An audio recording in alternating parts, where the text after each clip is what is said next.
The CEO panics without an Arabic translator until the janitor's daughter takes over the meeting and uncovers the millionaire's fiancé's scams. Before we jump in, this story reached people in over 50 countries last week. Let's see how far it goes today. The December wind cut through downtown Chicago like a knife, carrying with it the bitter promise of the worst winter in decades. Marcus Wellington pulled his cashmere coat tighter as he stepped out of his black Mercedes, the warmth of the heated seats already a distant memory. At 52, he had built an empire worth $3 billion. But tonight, all that money couldn't warm the ice that had settled in his chest 3 years ago. "Mr. Wellington, the reservation is confirmed for 7:30, James Fletcher, his assistant, said as he closed the car door behind them.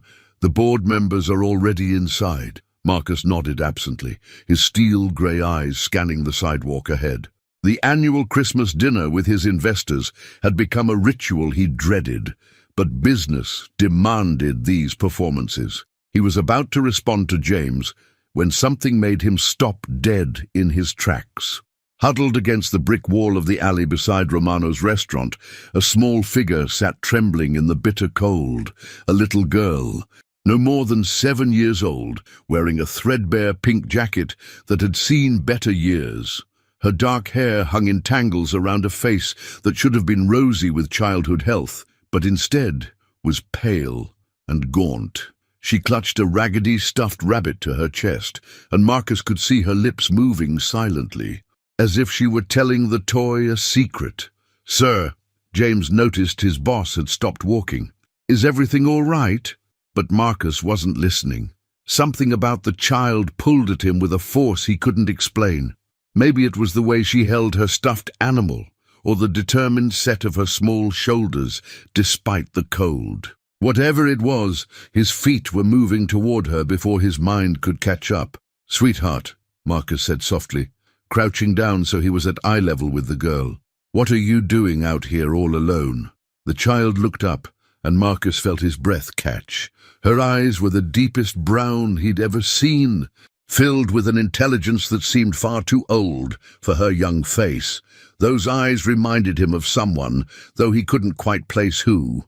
"I'm waiting," she said simply, her voice barely audible over the wind. "Waiting for what, honey?" "For my mama to come back."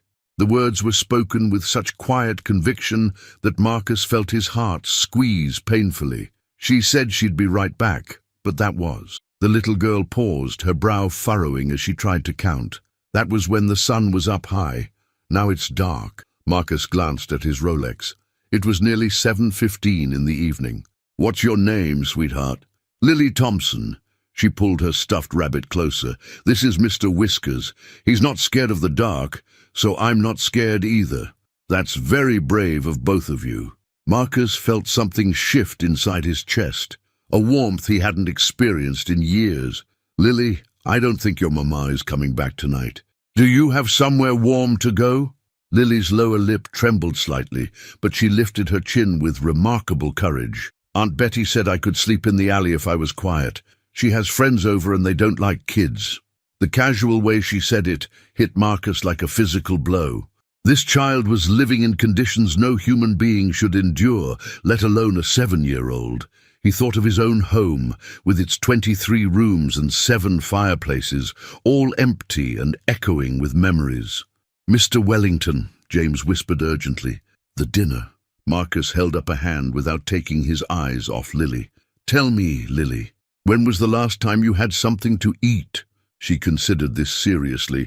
"Yesterday, I think. Aunt Betty made mac and cheese, but it was the kind from the box, and she forgot to add milk, so it was kind of crunchy." That was it. Marcus stood up, his decision made with the swift certainty that had built his business empire. "Lily Thompson." "Odi," he said, extending his hand toward her. "Would you like to have dinner with me and my friends tonight? Real dinner, with warm food and hot chocolate?" Lily stared at his outstretched hand as if it might disappear if she looked away. "You really mean it?" "I never say anything I don't mean. But I'm all dirty. And my clothes aren't fancy like yours." Marcus's throat tightened. "You're perfect exactly as you are. What do you say? Will you join us?" For a moment, Lily didn't move. Then, slowly, she reached out and placed her small, cold hand in his large, warm one. The moment their skin touched, Marcus felt something he thought was lost forever, a sense of purpose that had nothing to do with quarterly profits or market shares. "Okay," Lily whispered, "but can Mr. Whiskers come too?" "Mr. Whiskers is absolutely invited." As Marcus led Lily toward the restaurant, James falling into step behind them with obvious bewilderment, the little girl looked up at him with those impossibly deep brown eyes. "Mr. Marcus." "Yes, sweetheart." "Are you an angel?" "Aunt Betty says angels sometimes look like regular people." Marcus stopped walking for a moment, overwhelmed by emotions he thought he'd buried forever. "No, Lily. I'm just a man who needed to meet a very brave little girl tonight." What Marcus couldn't know, as they walked through the golden light spilling from Romano's windows, was that this single act of kindness would unravel secrets buried for years, threaten everything he thought he knew about his past, and ultimately lead to a choice that would define the rest of his life. The maitre d' at Romano's had seen many things in his 30 years of service, but a billionaire CEO walking in with a homeless child was definitely a first. The warm air of Romano's restaurant enveloped them like a velvet blanket as Marcus guided Lily through the mahogany doors. The contrast from the bitter December cold was so stark that Lily gasped, her small body visibly relaxing for the first time since Marcus had found her. "Good evening, Mr. Wellington," the maitre d', Giuseppe Romano, greeted them with practiced elegance before his eyes fell on Lily. Giuseppe's professional composure faltered for just a moment, but years of serving Chicago's elite had taught him to roll with the unexpected. "Your usual table is ready, sir." "Actually, Giuseppe, I'll need a child's menu as well tonight." Marcus's hand rested protectively on Lily's shoulder, "and perhaps a warm cup of hot chocolate to start." "Of course, sir. Right away." As they were led toward the private dining room where Marcus's business dinner was scheduled, Lily's eyes grew wide with wonder. She had never seen anything like Romano's, with its crystal chandeliers casting rainbows across cream-colored walls, adorned with original oil paintings. The thick carpet beneath her worn sneakers felt softer than any bed she'd ever known. "It's like a palace," she whispered to Mr. Whiskers, holding her stuffed rabbit so he could see too. The private dining room fell silent as Marcus entered with Lily. 5 of Chicago's most powerful investors sat around a table set with fine china and sterling silver, their faces displaying varying degrees of shock and confusion. These were men who controlled billions in assets, who could buy and sell companies on a whim, and they were utterly unprepared for this moment. "Gentlemen," Marcus said calmly, pulling out a chair for Lily right beside his own seat at the head of the table. "I'd like you to meet Miss Lily Thompson. She'll be joining us for dinner tonight." Robert Ashford, a stern man in his 60s who controlled half the real estate in downtown Chicago, was the first to find his voice. "Marcus, what exactly is going on here?" "We're having dinner, Robert. Just as planned." Marcus's tone carried that unmistakable edge that had made him one of the youngest billionaires in America. "Lily, these are my business associates. Gentlemen, Lily is my guest, and I expect her to be treated with the same respect you'd show any other dinner companion." Lily climbed onto her chair, which was so large her feet dangled several inches from the floor. She placed Mr. Whiskers carefully on the table beside her plate, arranging his small paws just so. "Hello," she said politely, her voice small but clear. "Thank you for letting me eat with you. I promise I'll use my best manners." The simple grace of her words hit the room like a thunderbolt. These men, accustomed to corporate warfare and ruthless negotiations, found themselves face to face with pure, unguarded innocence. William Chen, Marcus's longtime friend, and the closest thing he had to a confidant, leaned forward slightly. "It's very nice to meet you, Lily. That's a beautiful rabbit you have there." Lily's face lit up with the first genuine smile Marcus had seen from her. "His name is Mr. Whiskers. He's been my best friend for a really long time. My mama gave him to me when I was little, not just little like I am now." The waiter appeared with a steaming cup of hot chocolate, topped with whipped cream and a cherry, setting it carefully in front of Lily. Her eyes went wide with disbelief. "Is that really for me?" she asked Marcus, her voice filled with wonder. "All yours, sweetheart." Lily wrapped her small hands around the warm mug and took a tiny, careful sip. The expression of pure bliss that crossed her face was something none of the men at that table would ever forget. It was as if she were tasting happiness itself for the first time. "It's the best thing I ever had in my whole life," she announced solemnly, then took another reverent sip. As the evening progressed, something magical happened in that dining room. The initial shock and discomfort of the businessmen began to melt away, replaced by something none of them had felt in years: genuine human connection. Lily's innocent questions about their work, about her amazement at the multiple courses that kept arriving, and her careful attention to her table manners touched something deep in these hardened corporate warriors. "Mr. William," Lily said during the main course, having carefully cut her chicken into tiny, manageable pieces, "do you have little girls at home?" William's expression softened. "I do, Lily. 2 daughters, but they're grown up now. They're both doctors." "That's really important work," Lily said seriously. "When I grow up, I want to help people too. Maybe I could be a teacher or work at the place where they give food to hungry people." The room fell quiet. Here was a child who had nothing, who had been abandoned and neglected, and her greatest dream was to help others. Marcus watched it all unfold with growing amazement. He had brought Lily here on pure instinct, driven by an inexplicable need to protect her. But as the evening wore on, he realized she was the one changing everyone else. Her presence had transformed a sterile business dinner into something real and meaningful. "Lily," Robert Ashford said quietly, his gruff voice gentler than anyone had ever heard it, "tell me about your family." Lily's small hand found Marcus's larger one under the table. "Well, my mama had to go away for a while, but she's coming back. And I live with Aunt Betty, but she's not really my aunt. She just lets me stay there sometimes." Her voice dropped to a whisper. "I don't think she likes me very much." The men exchanged glances over her head, each one thinking the same thing. This child was essentially alone in the world. "But," Lily continued, her voice brightening as she looked up at Marcus, "I think maybe Mr. Marcus might be my guardian angel. Aunt Betty always said that when you really need help, sometimes angels come disguised as regular people." Marcus felt his throat tighten. 3 years ago, he had lost everything that mattered to him. He had convinced himself that he was beyond redemption, that his heart had frozen solid in his chest. But this little girl, with her unwavering faith and boundless capacity for hope, was melting that ice, one smile at a time. As dessert was served, a chocolate mousse that made Lily gasp with delight, Marcus made a decision that would change both their lives forever. But he had no idea that in a few short hours, a phone call would reveal a truth so shocking it would shake the very foundation of everything he thought he knew about his past, and about the little girl who had wandered into his life on the coldest night of the year.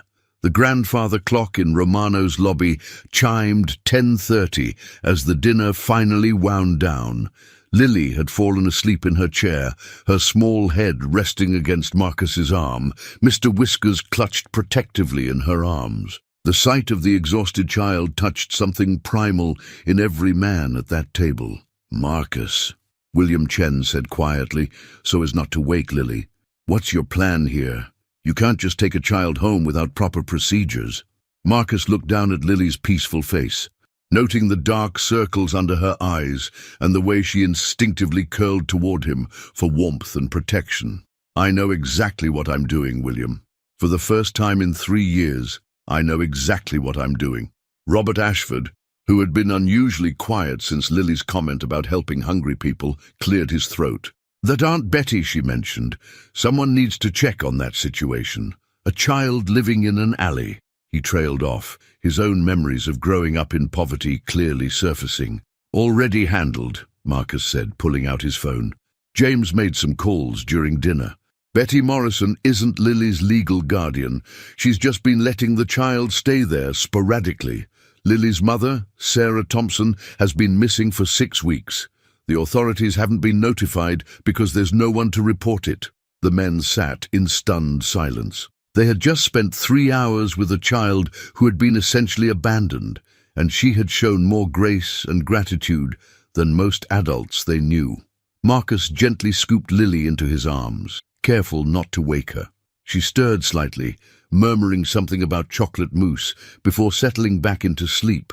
"Gentlemen, we'll continue our discussion about the Morrison project tomorrow. Tonight, I have more important matters to attend to." As Marcus carried Lily toward the exit, James appeared with a concerned expression. "Sir, we have a problem. Mrs. Morrison, Lily's Aunt Betty, she's gone. Neighbors say she packed up and left about an hour ago. Apparently, she owed money to some dangerous people." Marcus felt his jaw clench. "So she just abandoned Lily completely." "It appears so, sir, but there's more." James lowered his voice. "I had our private investigator do a preliminary background check on Sarah Thompson, Lily's mother. Sir, you need to see this." They settled into the back of Marcus's Mercedes, Lily still sleeping peacefully across his lap. James handed him a manila folder with trembling hands. "Sir, Sarah Thompson's maiden name was Sarah Wilson. She worked as a pediatric nurse at Chicago General Hospital until 7 years ago, when she suddenly quit and disappeared." Marcus opened the folder, and his world shifted on its axis. The photograph paperclip to the first page showed a young woman with dark hair and the deepest brown eyes he'd ever seen. Eyes identical to Lily's. But it wasn't just the resemblance that made his breath catch. He knew this woman. "Dear God," Marcus whispered, his hands shaking as he stared at the photo. "Sarah Wilson. I remember her." 8 years ago, Marcus had been in a near-fatal car accident. He'd spent weeks in Chicago General's intensive care unit, drifting in and out of consciousness. During his recovery, there had been a night nurse who had sat with him during his worst moments. When the pain medications weren't enough and the nightmares from the accident consumed him, Sarah Wilson had been more than a nurse. She had been his lifeline. Her gentle voice had talked him through panic attacks. Her steady presence had kept him grounded when he thought he was losing his mind. They had talked for hours during those long nights when sleep wouldn't come.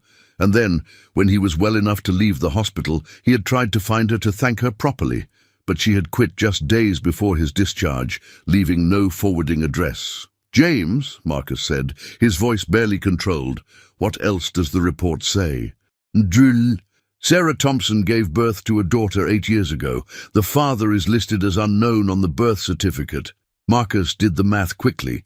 Lily was 7 years old. Sarah had quit her job 7 years ago. The timing was... "Sir, there's more."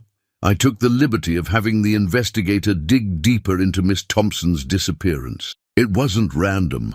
3 men were seen forcing her into a car 6 weeks ago. Street cameras caught part of the license plate, but the investigation stalled because no one reported her missing. Lily stirred in Marcus's arms, her small hand reaching up to touch his face. "Mr. Marcus," she whispered sleepily, "are we going home?" Home. The word hit him like a physical blow. When was the last time his house had felt like a home? When was the last time anyone had waited for him there? "Yes, sweetheart, we're going home." But even as he said the words, Marcus's mind was racing. The brown eyes, the timing, Sarah's sudden disappearance from the hospital right after Lily's birth. It couldn't be a coincidence, could it? "James, I need you to contact Dr. Harrison at Chicago General immediately. I don't care what time it is. I need to know everything about Sarah Wilson's employment there 8 years ago. Sir, it's nearly 11 o'clock. Now, James." As they pulled into the circular drive of Marcus's Lakeshore Drive mansion, Lily woke fully and pressed her face to the window. "Is this really where you live?" she asked in wonder. "It is, and tonight it's where you live too."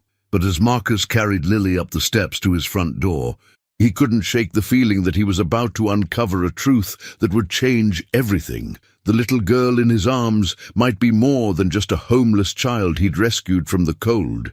She might be the daughter he never knew he had. The thought should have terrified him. Instead, for the first time in 3 years, Marcus Wellington felt something he'd thought was lost forever: hope.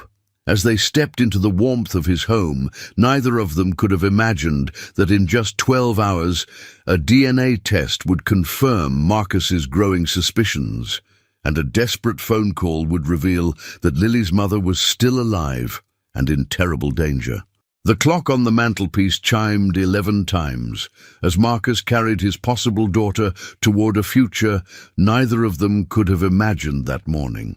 The Wellington mansion stood like a beacon against the December darkness, its windows glowing warmly as Marcus carried Lily through the grand foyer. She had awakened fully during the car ride, and now her eyes were wide with wonder as she took in the soaring ceiling, the marble staircase that curved like something from a fairy tale, and the chandelier that cast tiny rainbows across the walls. "Mr. Marcus," she whispered, her voice echoing slightly in the vast space. "Do you live here all by yourself?" The innocent question hit harder than any board meeting confrontation ever had. "Yes, sweetheart, just me. But it's so big. Don't you get lonely?" Marcus paused on the first step of the staircase. "Out of the mouths of babes. Sometimes I do." Maria Santos, Marcus's housekeeper for the past 15 years, appeared at the top of the stairs. At 62, Maria had seen Marcus through his rise to power, his marriage, his devastating loss 3 years ago, and his subsequent retreat into isolation. But she had never seen him carry a child into their home. "Mr. Wellington," she said softly in her gentle Mexican accent, "I prepared the blue guest room as you requested." "Thank you, Maria. This is Lily. She'll be staying with us." Maria's experienced eyes took in everything: the child's worn clothes, her thin frame, the way she clung to both Marcus and her stuffed rabbit, and most importantly, the way Marcus held her with a tenderness Maria hadn't seen from him in years. "Welcome, Misha," Maria said warmly, extending her hand to Lily. "I'm Maria, and I help take care of this big house." Lily looked up at Marcus for permission before taking Maria's hand. "Thank you for letting me stay. I'll try to be very good and not make any messes." "No, oh, sweet child," Maria murmured, her heart breaking at the formal politeness of a 7-year-old who had clearly learned to make herself invisible to avoid trouble. The blue guest room had been transformed in the hour since Marcus's phone call. Maria had somehow found soft pink pajamas in Lily's size, had filled the room with extra pillows and blankets, and had even managed to locate a collection of children's books from somewhere in the mansion's many rooms. "This is all for me?" Lily asked, setting Mr. Whiskers carefully on the massive 4-poster bed. "All yours," Marcus confirmed, sitting on the edge of the bed beside her. "Lily, I want you to know something important. You're safe here. You don't have to worry about being good enough or quiet enough or small enough. You can just be yourself." Lily looked at him with those impossibly deep brown eyes, Sarah's eyes. But what if myself is too much trouble? The question revealed more about her young life than 1,000 caseworker reports could have. Marcus felt something fierce and protective surge through him, an emotion so powerful it took his breath away. "You could never be too much trouble, sweetheart.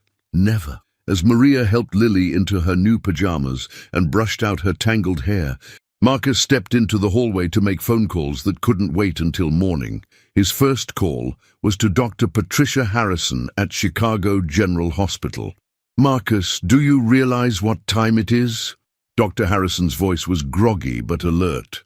"Patricia, I need you to pull Sarah Wilson's employment records from 8 years ago. She was a pediatric nurse in the ICU. Sarah Wilson." There was a pause as Dr. Harrison's medical mind shifted into gear.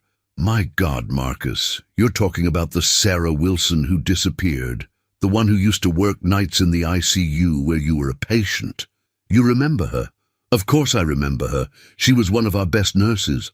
But more than that, Marcus, she was the one who sat with you during those terrible nights when you couldn't sleep.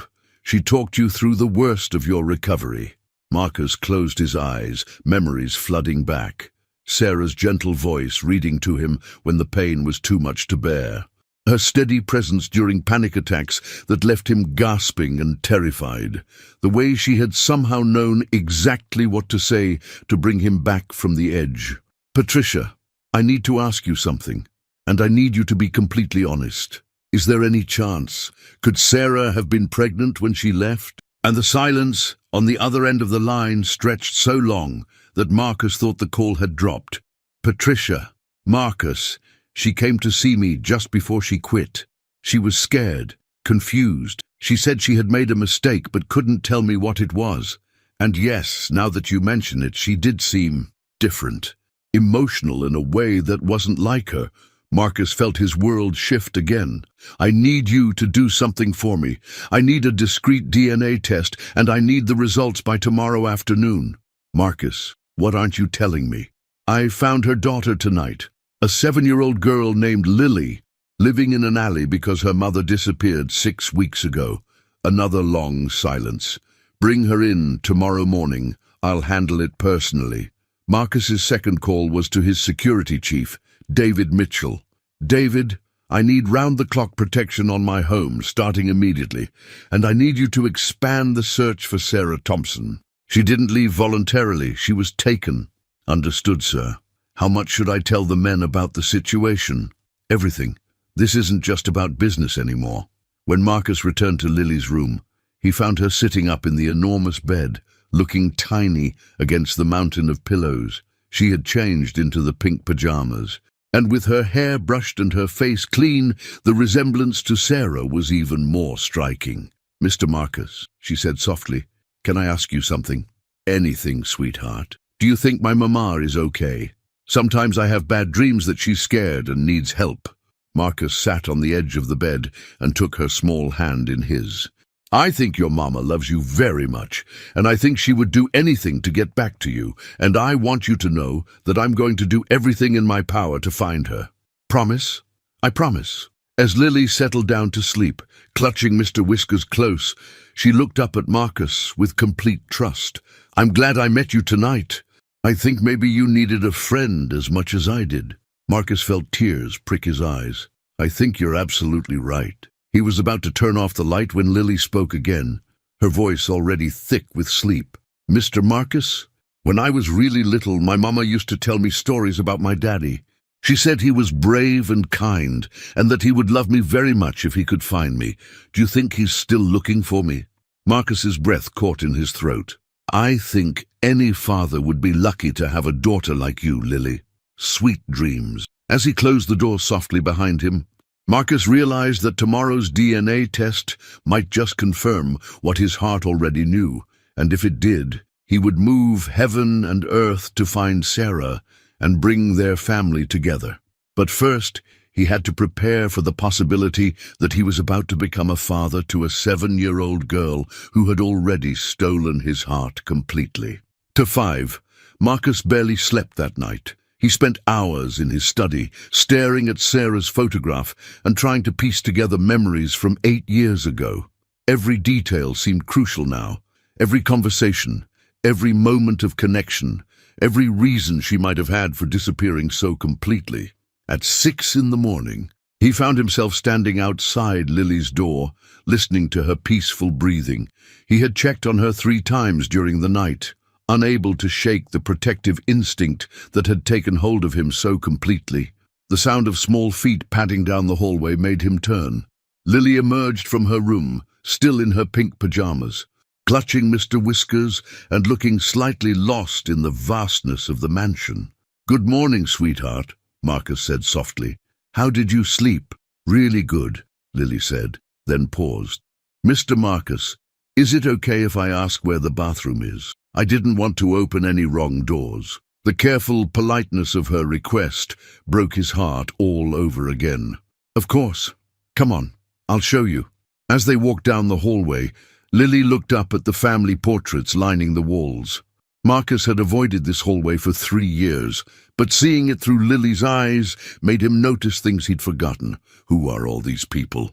she asked, stopping in front of a large portrait of a young couple with a small boy. "That's my family from a long time ago," Marcus said, his voice carefully controlled. "My parents and me when I was about your age." Where are they now? They died when I was grown up, but I still miss them sometimes. Lily nodded solemnly. I miss my mama too, but I pretend she's watching me from wherever she is, so I don't feel so alone. Marcus felt his throat tighten. That's a very smart way to think about it. They continued past more portraits until they reached one that made Marcus stop abruptly. It was a family photo taken just 4 years ago. Marcus, with his wife Elizabeth, and their 3-year-old son David. They looked impossibly happy, completely unaware that within a year, a drunk driver would take both Elizabeth and David away forever. They look really happy, Lily said quietly, studying the photo. Is that your family too? Marcus struggled to find his voice. Yes, that was my family. What happened to them? The simple, direct question deserved an honest answer. They went to heaven 3 years ago. There was an accident. Lily reached up and took his hand, her small fingers warm and comforting. I'm sorry they had to go away, but I bet they're proud of you for taking care of me. The innocent wisdom of her words hit him like a physical blow. Here was a child who had every reason to be bitter and angry at the world, and instead she was comforting him. Downstairs, Maria was already preparing breakfast, and the smell of fresh coffee and pancakes filled the kitchen. When she saw Lily, her face lit up with genuine warmth. Buenos dias, mija. Are you hungry? Lily's eyes widened as she took in the spread Maria had prepared. Fluffy pancakes, fresh fruit, orange juice, and scrambled eggs. Is this all for breakfast? All for you, little one. You need to eat and grow strong. Murray, as Lily ate with the careful appreciation of someone who had never taken food for granted, Marcus's phone rang. James Fletcher's name appeared on the screen. Sir, I have updates on both situations, James said without preamble. The investigator found security footage from the night Sarah Thompson was taken. 3 men in a black SUV, but the license plate traces back to a shell company. We're digging deeper. And? There's more, sir. I spoke with neighbors in Sarah's building. She had been receiving threatening phone calls for weeks before she disappeared. Something about money owed by someone named Tommy Morrison. Marcus felt ice form in his veins. Morrison, as in Betty Morrison, Lily's fake aunt. It appears so, sir. Tommy Morrison was Betty's boyfriend. He borrowed money from some very dangerous people and disappeared. They thought Sarah might know where he was or where the money was hidden. Marcus watched Lily carefully cutting her pancakes into perfect squares, humming softly to herself, completely unaware that her mother might have been taken because of someone else's mistakes. Keep digging, James, and double the security detail. If these people are still looking for Tommy Morrison, they might come looking for Lily. After breakfast, Marcus explained to Lily that they needed to visit the hospital for a quick checkup. She accepted this with the same quiet compliance she showed toward everything, and an hour later they were sitting in Dr. Harrison's office. Lily, I'm going to take a tiny bit of your blood just to make sure you're healthy, Dr. Harrison explained gently. It won't hurt much. And then Mr. Marcus is going to take you somewhere fun while we wait for the results. Will it help find my mama? Lily asked, rolling up her sleeve. Marcus and Dr. Harrison exchanged glances. It might help us understand some important things, Marcus said carefully. The blood draw was quick, and Lily was brave throughout, only wincing slightly when the needle went in. Dr. Harrison promised to call with results by late afternoon. Where would you like to go while we wait? Marcus asked as they left the hospital. Lily thought seriously about this. Could we go to the library? I love books, but I haven't been able to read any new ones in a really long time. And the simplicity of her request touched him deeply. Here was a child who could have asked for toys or games or any number of expensive things, and she wanted books. The Chicago Public Library was nearly empty on a Thursday morning, and Lily's reaction to the children's section was pure magic. She ran her fingers along the spines of books with reverence, her eyes shining with possibilities. I can really pick any ones I want, she asked. As many as you can carry. For the next 2 hours, Marcus watched Lily lose herself in story after story. She read to him about brave princesses and talking animals, her voice growing more confident with each page. When she wasn't reading, she was carefully selecting books to take home, considering each choice with the gravity of someone making life-altering decisions. It was during this peaceful interlude that Marcus's phone rang with the call that would change everything. "Marcus, Doctor." Harrison's voice was tight with emotion. "The results are in. You need to sit down." "Just tell me, Patricia." "She's your daughter, Marcus. Lily is definitely your biological daughter."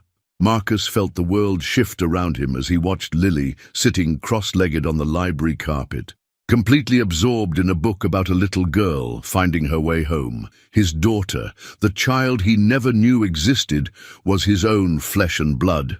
"There's more," Dr. Harrison continued. "I ran the blood work for other reasons too. Marcus, this child has been malnourished for months. Her vitamin levels are dangerously low, and there are signs of chronic stress that no 7-year-old should have. She's been through hell, and somehow she's still the sweetest child I've ever met." Marcus watched Lily turn a page, her small face serious with concentration, and felt something fundamental shift in his chest. This wasn't just about rescuing a homeless child anymore. This was about protecting his daughter, finding her mother, and somehow building the family he'd thought was lost forever. "Daddy!" Lily called out suddenly, and Marcus's heart stopped. But then he realized she was reading from her book, practicing the word as she sounded out the story. Soon, he thought, looking at the child who had unknowingly called him by the title he'd thought he'd never hear again. Very soon, that word would be meant for him. But first, he had to find Sarah and bring her home safely. His daughter deserved to have her mother back, and Marcus was going to move heaven and earth to make that happen. The drive home from the library was quiet, with Lily contentedly flipping through her stack of chosen books in the back seat.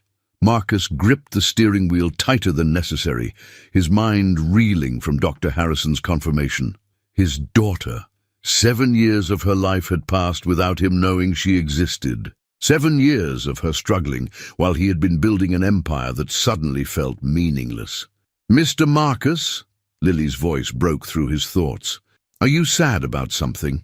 Marcus glanced at her in the rearview mirror. Even at 7 years old, she was incredibly perceptive. "I'm not sad, sweetheart. I'm just thinking about some very important things. Sometimes when I think too hard, my head hurts. Mama used to say that feelings are too big for thinking, and sometimes you just have to let them be big." The wisdom in her words hit him like a physical blow. Sarah had taught her that. Sarah, who was somewhere out there, possibly hurt, definitely scared, not knowing that their daughter was safe. Back at the mansion, Marcus found James waiting in his study with a thick folder and a grim expression. "Sir, we have a breakthrough, but it's not good news." Lily had settled in the living room with Maria, who was teaching her to braid friendship bracelets. The domestic scene was so normal, so right, that Marcus had to force himself to focus on James's words. "Tommy Morrison is dead," James said bluntly. "Found in the Chicago River 3 weeks ago. The men who took Sarah don't know that yet." Marcus felt his blood run cold, which means they're still holding her, waiting for information she doesn't have about money that no longer exists. "Where is she, James?" "We tracked the shell company to a warehouse district on the south side. David Mitchell's team is already conducting surveillance. But, sir, these aren't amateur thugs. Victor Kozlov's organization doesn't leave loose ends." Marcus had heard of Kozlov, a man who controlled much of Chicago's underground lending operations with an iron fist and no conscience. The fact that Sarah had become entangled in his web through no fault of her own made Marcus's protective instincts surge with dangerous intensity. "I want a rescue plan in place by tonight, sir. With respect, this requires law enforcement. We can't just—" "We can, and we will." Marcus's voice carried the steel that had built his empire. "That's my daughter in there, James, and her mother. I don't care what it costs or what it takes." James paused mid-sentence, staring at his boss. "Your daughter, sir." The DNA results came back. "Lily is mine." For a moment, James was speechless. Then his expression shifted to something Marcus had rarely seen from his efficient assistant: pure emotion. "My God, sir, she's been alone all this time and you never knew. Which is why we're going to fix this tonight." A burst of laughter from the living room drew both men's attention. Through the doorway, they could see Lily showing Maria her finished friendship bracelet, a simple thing made of pink and blue threads that she had woven with intense concentration. "Mr. Marcus!" Lily called out when she spotted him. "Look what I made! Maria taught me how, and she said I could make one for my mama when she comes home." Marcus walked over and knelt beside her chair. The bracelet was slightly uneven, the work of 7-year-old fingers, but it was the most beautiful thing he'd ever seen. "It's perfect, sweetheart. Do you really think so? I want it to be special for her. I want to give her something nice when I see her again." Looking into her trusting brown eyes, Marcus made a decision that went against every careful instinct he'd developed over the years. This child deserved to know the truth, or at least part of it. "Lily, I need to tell you something very important. Can you sit with me for a minute?" She nodded solemnly, clutching her bracelet. "You know how you've been staying with me and how I've been taking care of you?" "Yes, you're the nicest person I ever met." Marcus felt his throat tighten. "Well, it turns out there's a very special reason why we found each other. Lily, I'm your daddy." For a long moment, Lily stared at him without speaking. Her small face went through a series of expressions: confusion, hope, disbelief, and finally a joy so pure it took Marcus's breath away. "You're my daddy? My real daddy?" "Yes, sweetheart, I'm your real daddy."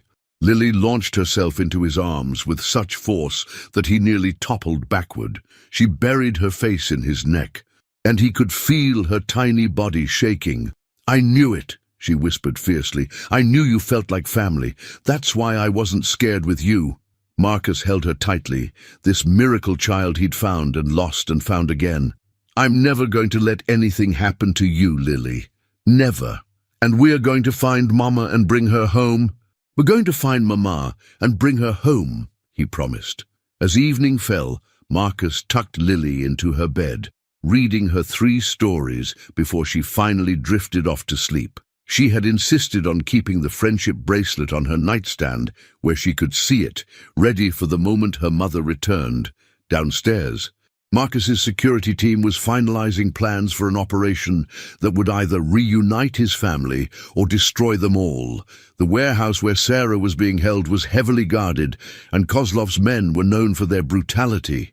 But as Marcus looked at the photo James had taken of Lily sleeping peacefully, her small hand still holding Mr. Whiskers, he knew he would face any danger to bring her mother home. What he didn't know was that at that very moment Sarah Thompson was staring out a grimy warehouse window at the Chicago skyline, wondering if her daughter was still alive, and praying to a God she wasn't sure was listening that somehow, somewhere, Lily was safe. The rescue would happen tomorrow. One way or another, this family would be whole again. The next morning came too early for Marcus, who had spent most of the night strategizing with his security team. David Mitchell spread blueprints across the dining room table while Lily ate her breakfast, blissfully unaware that her father was planning what could be the most dangerous operation of his life. "The warehouse has 4 entry points," David explained, his finger tracing the building's perimeter. "But Kozlov's men patrol in shifts. We have a 30-minute window during the guard change at 3 p.m. Marcus studied the satellite photos James had obtained. The building looked fortress-like, surrounded by chain-link fencing and security cameras. Somewhere inside, Sarah was waiting for rescue. "Daddy?" Lily's voice made him look up. Even after 12 hours, hearing that word from her lips sent warmth through his chest. "Are you going somewhere today?" Marcus knelt beside her chair, choosing his words carefully.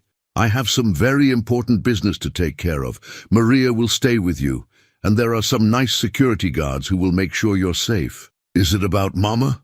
The perceptiveness of children never ceased to amaze him. "Yes, sweetheart. It's about Mama." Lily reached into her pocket and pulled out the friendship bracelet she'd made. "Will you give this to her, so she knows I'm okay?" And that I love her? Marcus took the small woven bracelet, feeling its weight like a sacred trust. I promise I'll give it to her personally. And tell her that you're my daddy now. And that we're going to be a real family. I'll tell her everything. At 2:30 that afternoon, Marcus sat in the back of an armored SUV 3 blocks from the warehouse, wearing tactical gear that felt foreign despite his military training from decades ago. His team of 12 men was positioned around the building, waiting for his signal. "Sir," David's voice crackled through his earpiece. "Thermal imaging shows 5 heat signatures in the main building. One appears to be restrained in the northeast corner." Sarah. Marcus felt his pulse quicken. After 8 years, he was about to see the woman who had saved his life and given him the greatest gift he'd ever received. "Remember," he told his team, "we go in quiet, we extract the target, and we leave no trace. These men have no idea who they're dealing with." The guard change happened exactly as predicted. Marcus and 4 men slipped through a side entrance, while the rest of his team created diversions around the perimeter. The warehouse smelled of motor oil and decay, filled with shadows that could hide a dozen threats. They moved like ghosts through the labyrinthine interior until they reached the room where Sarah was being held. Marcus's breath caught when he saw her through a grimy window. She was thinner than he remembered, her dark hair shorter, but those eyes, Lily's eyes, were unmistakable. She sat in a chair, her hands bound, staring at the wall with the same quiet strength that had gotten her through years of caring for sick children. 2 guards flanked the door. Marcus's team took them down silently, professionally. When Marcus opened the door, Sarah looked up with a mixture of fear and defiance that transformed into shock when she recognized him. "Marcus!" she whispered, her voice hoarse from weeks of captivity. "Hello, Sarah. I'm here to take you home." "This can't be real," Sarah breathed, as Marcus quickly cut through her restraints. "How did you find me? How did you even know I was missing?" "It's a long story," Marcus said, helping her to her feet. Her legs were unsteady from weeks of confinement, and he steadied her with gentle hands. "Right now, we need to get you out of here." "Marcus, you don't understand. These men, they're looking for Tommy Morrison. They think I know where he hid their money, but I don't know anything. I was just trying to help Lily's babysitter." "Sarah," Marcus's voice was gentle but urgent. "Tommy Morrison is dead, and there's something else you need to know about Lily." The mention of her daughter's name made Sarah's eyes fill with tears. "Is she safe? Please tell me she's safe. I've been going crazy not knowing." "She's more than safe. She's with me." "With you? But how did you?" Sarah's eyes widened as understanding began to dawn. "Marcus, what aren't you telling me?" Before he could answer, David's voice exploded through his earpiece. "Sir, we've got company." "Multiple vehicles approaching from the east. Kozlov himself is here." Marcus cursed under his breath. Viktor Kozlov never came to routine operations unless something had gone very wrong. "Sarah, we need to move now."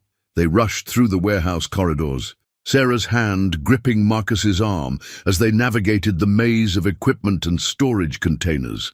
Behind them, Marcus could hear shouting in Russian as Kozlov's men discovered the unconscious guards. "The main exit is compromised," David reported.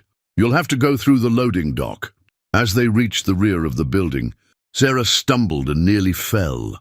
The weeks of captivity had taken their toll, and she was weaker than she wanted to admit. "I can't. I need a minute," she gasped. "You can do this," Marcus said firmly, supporting her weight. "Lily is waiting for you. Our daughter is waiting for you." Sarah stared at him in shock. "Our daughter?" DNA confirmed it yesterday. Lily is mine, Sarah. She's ours." The revelation hit Sarah like a physical blow. All those years of wondering if she'd made the right choice, of keeping Lily's paternity secret to protect both of them from potential complications in Marcus's high-profile life. And now, when she'd thought she might never see her daughter again, here was Marcus, risking everything to save them both. "You know," she whispered. "I know, and we'll talk about everything once we're safe. Right now, we need to focus on getting home to our little girl." The sound of their daughter's existence on his lips gave Sarah the strength she needed. They reached the loading dock just as David's team created an explosion on the opposite side of the building, drawing Kozlov's men away from their escape route. Marcus's SUV was waiting, engine running. James at the wheel, looking more nervous than Sarah had ever seen anyone look in her life. "Go, go, go!" Marcus shouted as they dove into the back seat. The vehicle lurched forward just as armed men rounded the corner behind them. Gunshots rang out, spiderwebbing the rear window, but they were already pulling onto the main road. "Is everyone okay?" James asked, his knuckles white on the steering wheel. Marcus checked Sarah for injuries, while she sat in stunned silence, processing everything that had happened. "We're good. Take us home." "Marcus," Sarah said quietly as they sped through Chicago traffic, 8 years ago when I left the hospital, I was pregnant. I figured that out. I wanted to tell you, but you were this successful businessman, and I was just a nurse. Your recovery was so fragile, and I thought it would be better if I just disappeared." Marcus took her hand, noting how thin her fingers had become. "Sarah, for 8 years I've been building an empire that meant nothing because I had no one to share it with. Yesterday I found out I have a daughter, and she's the most incredible little girl in the world. We have a lot to figure out, but right now, all that matters is that we're both alive and we're going home to her." Sarah began to cry then. 8 years of secrets and 6 weeks of terror finally catching up with her. "Is she really okay?" "They told me. They said if I didn't cooperate, they would find her and hurt her. She's perfect, brave and kind and smart, just like her mother. She made you a friendship bracelet." Marcus pulled the small woven band from his pocket. "She wanted me to give you this and tell you that she loves you." Sarah clutched the bracelet to her chest, overwhelmed by emotion. "I want to see her. I need to see her right now." 5 more minutes, Marcus promised. 5 more minutes, and you'll be home." The Wellington mansion had never felt more like home than it did at that moment when Marcus's SUV pulled into the circular drive. Through the front windows, they could see Lily's small figure pressed against the glass, Maria's protective hand on her shoulder. "Mama!" Lily's voice carried across the distance as she burst through the front door, Maria hurrying behind her. Sarah stumbled getting out of the vehicle, her legs still weak, but nothing could have stopped her from running toward her daughter. They collided in the middle of the driveway, both of them crying and laughing, and holding each other as if they might disappear if they let go. "I missed you so much, baby girl," Sarah sobbed, running her hands through Lily's hair, touching her face, assuring herself that her daughter was real and whole and safe. "I knew you'd come back, Mama. I knew it. And guess what? I found Daddy. His name is Marcus, and he's really nice, and he has a big house, and Maria makes the best pancakes, and he read me stories, and he promised me we'd find you." Sarah looked up at Marcus over Lily's head, seeing him properly for the first time since the hospital 8 years ago. He was older, more distinguished, but his eyes held the same kindness that had comforted her during his recovery. Now those eyes were filled with wonder as he watched his daughter reunite with her mother. "Mama, look!" Lily held up her wrist, showing off a new bracelet Maria had helped her make. "I made one for you, too, and Daddy brought it to you, didn't you, Daddy?" Sarah smiled through her tears at how naturally Lily used the word Daddy, as if she'd been waiting her whole life to have someone to call by that name. "I have it right here," Sarah said, slipping the friendship bracelet onto her wrist. "It's the most beautiful thing I've ever seen." That evening, after Sarah had showered and eaten her first real meal in weeks, the 3 of them sat in the living room like the family they were meant to be. Lily was curled up between her parents on the massive sofa, reading them a story from one of her library books. And the little bear found his way home to his family, and they lived happily ever after. Lily concluded, closing the book with satisfaction. "That's my favorite kind of story." "Mine too," Sarah said softly, stroking her daughter's hair. Marcus watched his wife and daughter, because that's what Sarah was, he realized, whether they'd made it official or not, and felt a completeness he'd never experienced before. Even during his first marriage, he'd never felt this sense of rightness, of being exactly where he belonged. "Lily, sweetheart, would you go ask Maria for some hot chocolate for your mama? She needs to get her strength back." "Okay, Daddy." Lily kissed both her parents and skipped out of the room, leaving Marcus and Sarah alone for the first time in 8 years. "She's incredible," Sarah said, her voice full of amazement. "In 6 weeks away from her, she's grown up so much. The way she talks about you, the way she trusts you completely. Marcus, she loves you. I love her too. More than I thought it was possible to love anyone." Sarah studied his face in the firelight. "What happened to you after the hospital? I mean, I know you became successful, but there's something else. Something sad in your eyes." Marcus was quiet for a long moment. "I was married for 5 years. Elizabeth and I had a son, David. 3 years ago, they were killed by a drunk driver." Sarah's hand flew to her mouth. "Oh God, Marcus, I'm so sorry. I thought my life was over. I thought I'd never feel anything again. And then I found Lily shivering in an alley and everything changed." "She has that effect on people," Sarah said with a small smile. "Even when she was tiny, she could make the grumpiest nurses smile just by looking at them. Sarah, I need to ask you something, and I need you to be completely honest." She nodded, steeling herself. 8 years ago, at the hospital, what happened between us wasn't just nurse and patient, was it?" Sarah felt heat rise in her cheeks. "No, it wasn't. I thought I was imagining things because of the medication, but there were moments when it felt like something more." "There were moments," Sarah admitted. "You were so lost, so hurt, and I wanted to help you heal, but you were vulnerable, and I was supposed to be professional. And then you found out you were pregnant, and I panicked. I convinced myself that what I felt was one-sided, that you were just grateful to me for helping you recover. I thought if I stayed, I'd just complicate your life when you were finally getting better." Marcus reached for her hand. "Sarah, what you felt wasn't one-sided. I looked for you when I got out of the hospital. I wanted to thank you. But more than that, I wanted to see you again. When they told me you'd quit and left no forwarding address, I felt like I'd lost something important. I was scared," she whispered. "I was 26 years old and pregnant, and in love with a man who was so far out of my league that it seemed impossible." "In love?" Sarah met his eyes directly. "Yes, in love. With you." The words hung in the air between them like a bridge neither had expected to cross. Marcus felt his heart racing as he processed what Sarah had just confessed. She had loved him 8 years ago, just as he had been falling for her during those long nights in the hospital. "Sarah," he began, but she held up her hand. "Wait, there's something else you need to know, something I should have told you years ago."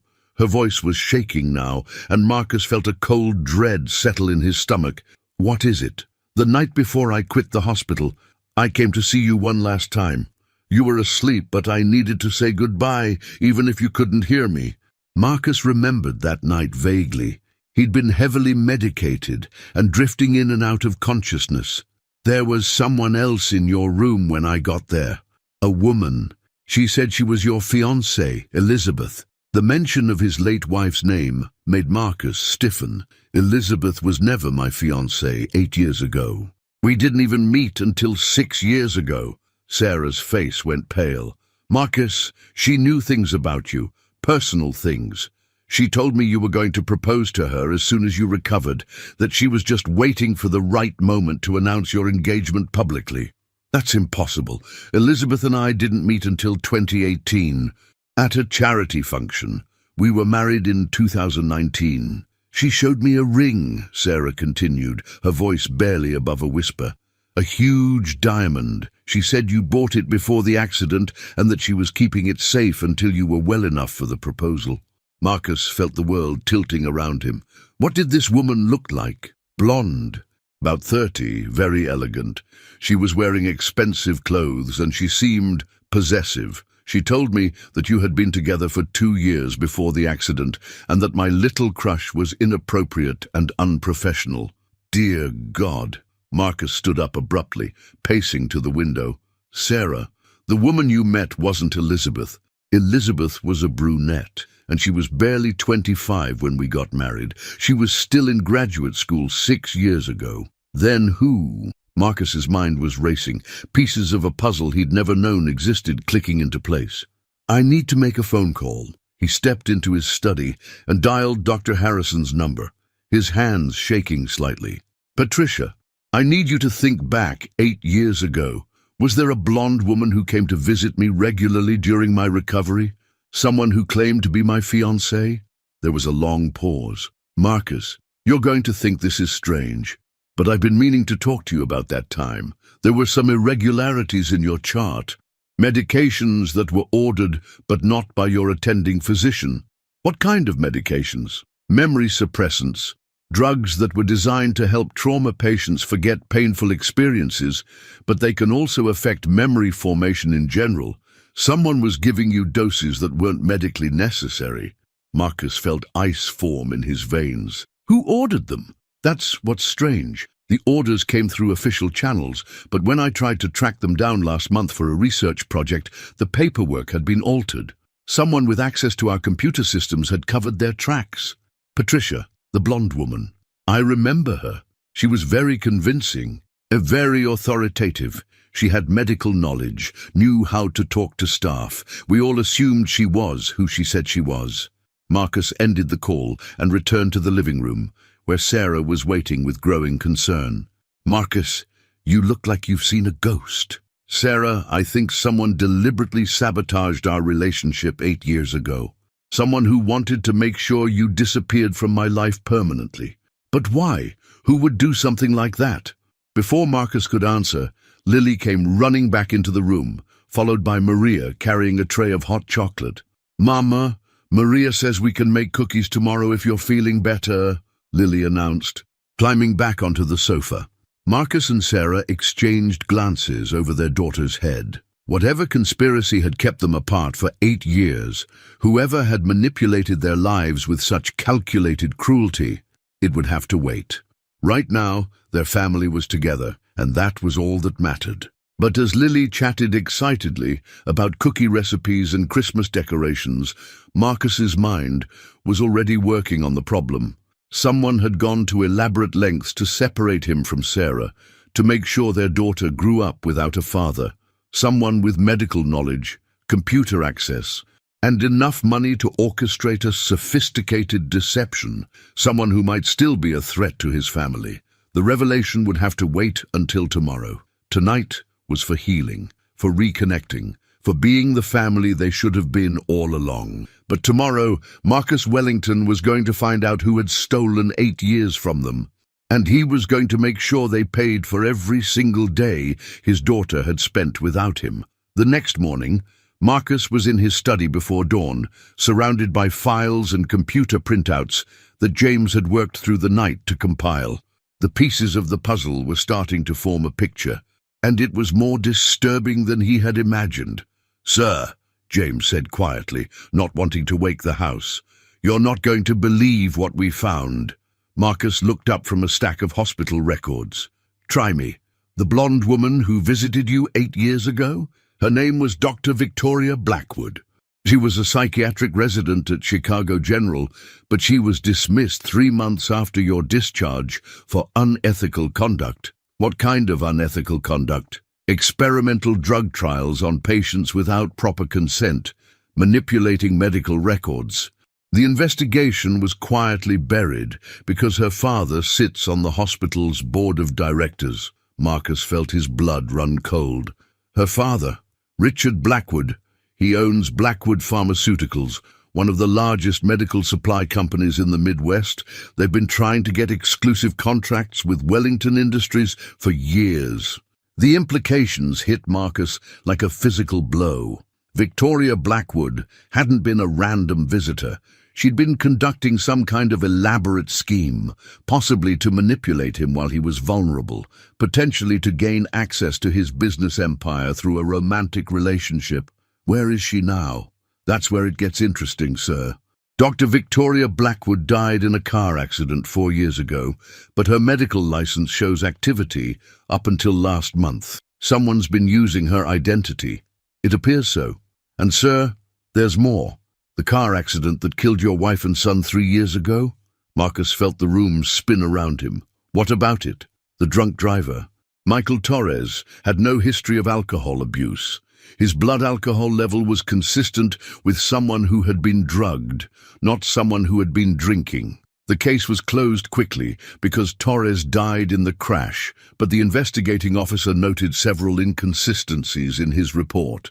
You're telling me Elizabeth and David were murdered? I'm telling you that someone has been manipulating your life for years, sir. Someone who wanted to keep you isolated and vulnerable. The sound of footsteps in the hallway made both men look up.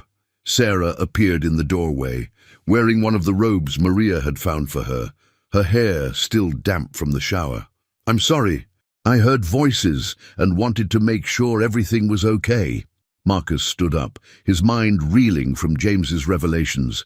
Sarah, we need to talk. All of us. 20 minutes later, they were seated around the kitchen table while Lily ate breakfast and chattered about the snow that had started falling outside. Sarah listened in growing horror as Marcus explained what they had discovered. So this Victoria Blackwood deliberately separated us, and then years later, she may have been involved in killing your first family. Sarah kept her voice low so Lily wouldn't overhear. It's looking that way. The question is why? Daddy, Lily said suddenly, looking up from her pancakes. Who's the lady in the picture? Marcus and Sarah both turned to see what she was talking about. Lily was pointing at James's tablet, which displayed a driver's license photo of Dr. Victoria Blackwood. Where did you see her, sweetheart? Marcus asked gently. She came to Aunt Betty's house a few weeks before Mama went away. She was asking lots of questions about Mama and about me. Aunt Betty told her to go away, but she left her a lot of money. Marcus and Sarah exchanged horrified glances. Victoria Blackwood, or whoever was using her identity, had been tracking their family. She had known about Lily's existence. Lily, this is very important, Sarah said carefully. What kind of questions was she asking? She wanted to know about my daddy, if Mama ever talked about him. She asked Aunt Betty if we had any pictures or papers that Mama kept, and she asked where Mama worked. The timeline was becoming clear. Someone had been systematically gathering information about Sarah and Lily, and 6 weeks later, Sarah had been kidnapped. It wasn't a random crime related to Tommy Morrison's debts. It had been a targeted attack designed to separate Lily from her mother. Sir, James said quietly, if Dr. Blackwood is still alive, and she's been orchestrating all of this, then your family is still in danger. Not anymore, Marcus said with deadly calm. James, I want every security measure we have protecting this house, and I want a full investigation into Dr. Victoria Blackwood, her father, and anyone connected to either of them. Already in progress, sir. Good. Because whoever this woman is, whatever she wants from us, she made one critical mistake. What's that, sir? Marcus looked at his daughter, who was now making shapes in her syrup while humming contentedly, completely unaware that she was the center of a conspiracy that had torn her family apart for years. She underestimated how far I'll go to protect my family. As if sensing the tension in the room, Lily looked up and smiled at both her parents. Are we going to decorate the Christmas tree today? It's only 2 weeks until Christmas, and I've never had a real Christmas tree before. Marcus and Sarah both felt their hearts break a little at that innocent statement. How many Christmases had their daughter spent without the family she deserved? We're going to have the most beautiful Christmas tree you've ever seen, Marcus promised her. And they would. But first, he was going to make sure that whoever had stolen 8 years from their family would never threaten them again. 1 week later, the Wellington mansion was transformed into a Christmas wonderland. Lily had insisted on decorating every room, and Marcus had discovered that saying no to his daughter was virtually impossible. The 12-foot tree in the living room sparkled with thousands of lights and ornaments that Lily had carefully selected from the best shops in Chicago. Daddy, do you think Santa knows I live here now? Lily asked, as she hung a small angel ornament on a low branch. I think Santa always knows where good little girls live, Marcus replied, lifting her up so she could reach a higher spot. Sarah watched from the sofa, finally looking healthy and rested after a week of safety and good food. The friendship bracelet Lily had made still adorned her wrist, and she had refused to take it off even to shower. "Marcus," she said quietly, while Lily was distracted with the ornaments. "Any word from James about the investigation?" "Victoria Blackwood, the real one, died 4 years ago, just as we suspected. But someone has been using her credentials and her father's resources to orchestrate everything that happened to us." "Who?" Before Marcus could answer, James appeared in the doorway with a grim expression. "Sir, we have our answer." Marcus handed Lily another ornament and stepped aside with James and Sarah. "The person who's been manipulating your life, sir, is someone you know, someone who had access to your personal information, your schedule, your vulnerabilities." "Who, James?" "Dr. Patricia Harrison." The revelation hit Marcus like a physical blow. Dr. Harrison had been his doctor 8 years ago, had performed Lily's DNA test, had access to all his medical records and personal information. "That's impossible. Patricia has been my friend for years." "Sir, Dr. Harrison has been in love with you since your first stay in the hospital. She's been systematically eliminating anyone who might compete for your affections. She recruited Victoria Blackwood to help her 8 years ago, and when Victoria got cold feet and tried to back out, Patricia arranged her accident."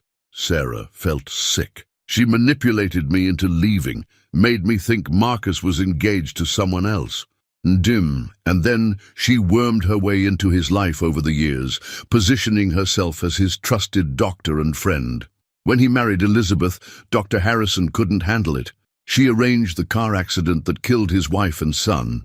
Marcus felt rage building in his chest, unlike anything he'd ever experienced. "Patricia killed my family?" "No, she was counting on you staying isolated and damaged, dependent on her for support. When you started to heal and move on, she got desperate.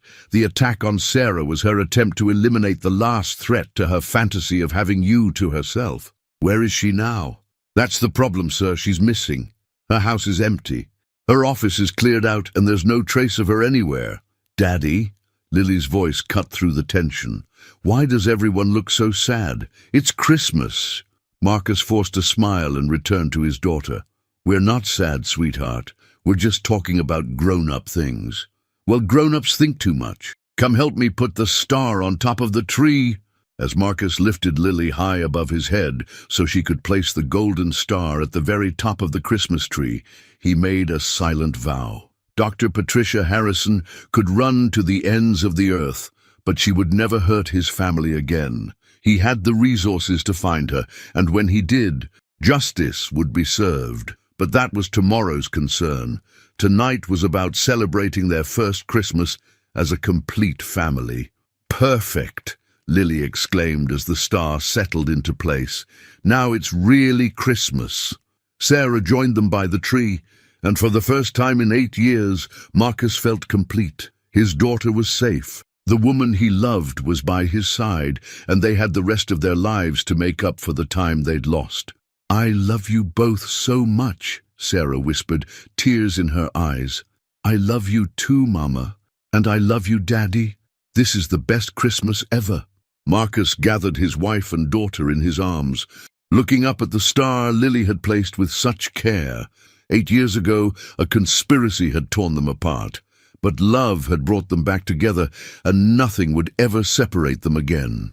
Outside, snow continued to fall on Chicago, blanketing the city in pristine white.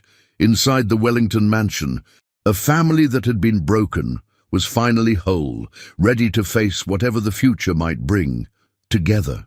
The little girl, who had been shivering in an alley just 2 weeks ago, was now safe in her father's arms, surrounded by love and warmth and the promise of all the Christmases to come. Sometimes, Marcus thought as he held his precious family close, miracles really do happen, and sometimes they come disguised as a 7-year-old girl with her mother's eyes and a heart big enough to heal a broken man's soul. Their story was just beginning.